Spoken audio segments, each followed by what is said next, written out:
میرے حضور نے ارشاد فرمایا جب کوئی شخص فوت ہو جاتا ہے تو اس کا جو سلسلہ اعمال ہے منقطع ہو جاتا ہے، عمل کے کھاتے کلوز ہو جاتے ہیں، لیکن فرمایا 3 سلسلے ایسے ہیں جو ختم نہیں ہوتے، 3 کھاتے ایسے ہیں جو جاری رہتے ہیں۔ اللہ اکبر۔ سب سے پہلے صدقہ جاریہ، دوسری بات میرے حضور نے ارشاد فرمایا علم جس سے لوگ نفع پائیں۔ اللہ اکبر، علم کسی کو سکھا دیا، وہ تسلسل باقی رہے۔ ہمارے استاد قبروں میں چلے گئے، لیکن آج ہزاروں طلباء کو اور لاکھوں عوام کو ان کے دیے ہوئے جو سبق تھے جو انہوں نے ہمیں پڑھایا آج ہم لوگوں کو بتا رہے ہیں، تو ان کی روح کو اس کی برکت پہنچ رہی ہے، پھر یہ ان کے استاد، پھر ان کے استاد۔ تو علم نافع یہ کبھی بھی کھاتے کلوز نہیں ہوتے۔ اور تیسری بات میرے حضور نے فرمایا نیک اولاد جو ماں باپ کے لیے مغفرت کی دعائیں کرتی ہے، یہ صدقہ جاریہ ہے، یہ کبھی بھی ختم ہونے والا سلسلہ نہیں ہے۔ میں کہتا ہوں کہ اولاد اگر نیک ہے، اہتمام سے دعا نہیں بھی کرے گی تو دن میں کتنی مرتبہ کہے گی ربنا اغفر لی ولوالدی، اے اللہ مجھے بھی بخش دے، میرے ماں باپ کی بھی مغفرت کر دے۔ ایک شخص کے 5 بیٹے ہیں، 4 بیٹیاں ہیں، 3 بیٹے ہیں، 4 بیٹیاں ہیں، تو اب سارے نمازی ہیں، تو روزانہ 5 نمازوں میں کتنی مرتبہ ربنا اغفر لی ولوالدی۔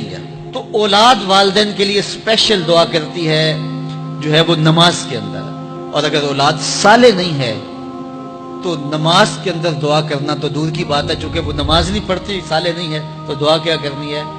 ایسی اولادوں کو بھی میں جانتا ہوں جنہوں نے اپنی سکی ماں کا جنازہ نہیں پڑھا، سکے باپ کا جنازہ نہیں پڑھا۔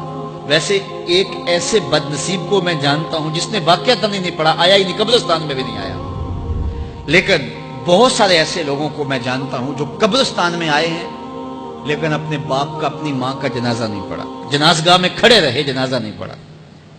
آپ سوچتے ہوں گے کوئی ایسا بد نصیب بھی ہو سکتا ہے؟ میں کہتا ہوں ایسے بد نصیب لوگوں کو آپ بھی جانتے ہیں۔ یہ کون بد نصیب ہیں؟ جنہیں جنازہ آتا نہیں، ساری زندگی لوگوں کے جنازوں میں رسماً کھڑے ہو کے آ جاتے ہیں، جنازہ آتا ہو تو کچھ پڑھے، جاتے ہیں ہر جنازے میں ہیں لیکن نماز جنازہ ہی نہیں آتی، تو کھڑے ہو کے لوگوں کو دیکھ کر کے سلام پھیر دیا، لوگوں کو دیکھ کر کے ہاتھ چھوڑ دیے، اور جو ہے وہ جنازہ پڑھنے گئے تھے۔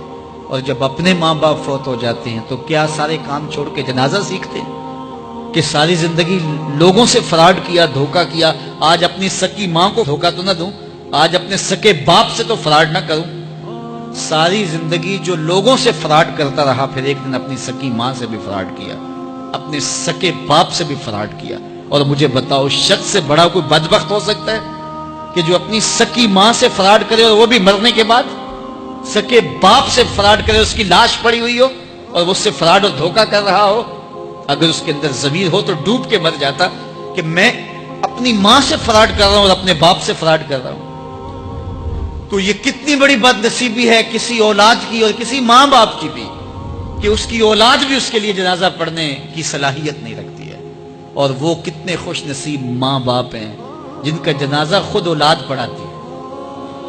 اتنی صلاحیت اور اس قدر اللہ نے ان کو خیر کی توفیق دی ہے کہ وہ خود اس قابل ہے اور اس منصب پہ ہے کہ وہ اپنے ماں باپ کا خود جنازہ پڑھائے۔ کوئی جنازہ پڑھائے بڑی برکت ہے، لیکن جس خلوص سے بیٹا دعا کر سکتا ہے کوئی اور تو نہیں کر سکتا ہے۔ تو اپنی اولادوں کو نماز جنازہ سکھاؤ، اپنی اولادوں کو دین سکھاؤ، یہ عادی بن جائے نماز کے، تاکہ بعد از انتقال دعاؤں کے سلسلے جاری رہیں۔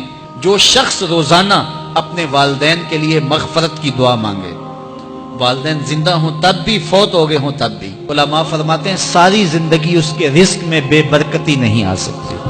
تو اپنے ماں باپ کو خوش رکھیے گا اگر زندہ ہیں تو، اور اگر فوت ہو گئے ہیں تو ان کے لیے دعاؤں کا سلسلہ کبھی بھی موقوف نہ ہونے دیجیے گا۔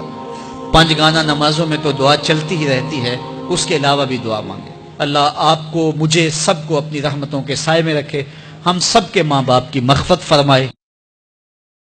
Please comment, like, subscribe and share. Please subscribe to Islam.